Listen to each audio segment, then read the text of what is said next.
The first word is compact. Its phonetic transcription is k, a, m, p, e, k, t, compact.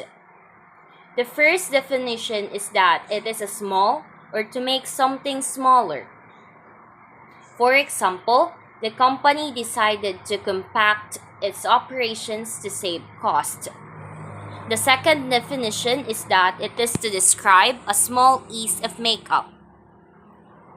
For example, Anna bought a compact. Its derivational form is compactness. For example, the compactness of the design made it easy to store. The inflectional form of compact is compacted. For example, the soil has been compacted for better drainage. The word is compact. The second word is lie.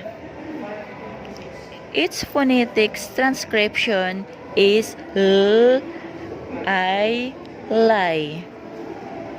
The first definition is to lay down or to recline. For example, we all lie down on the floor. The second definition is to tell something untruthful or false statement. For example, please don't lie to me. Its derivational form is lying. Example, Rose Jean is lying on the bed. Its inflectional form is lied. Example, Rose Jean lied about her age. The third word is fair. Its phonetic transcription is f-a-r, fair. The first definition is it can describe someone agreeable. For example, he claims that the competition wasn't fair.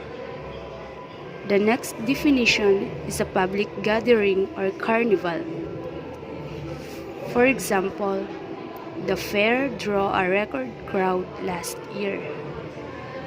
Its derivational form is fairly.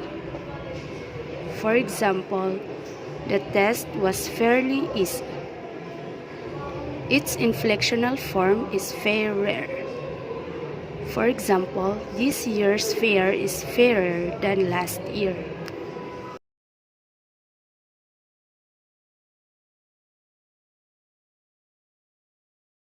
The fourth word is fine. The phonetic transcription are fine. The first definition of fine is it means a payment for a violation. For example, the motorist had to pay a fine for speeding. The second definition is something as high quality or something then. For example, a knife with a fine edge, the derivational form is finely. For example, a leader finally attuned to the heads of people. Its inflectional form is fines. For example, she was fined for speeding last month.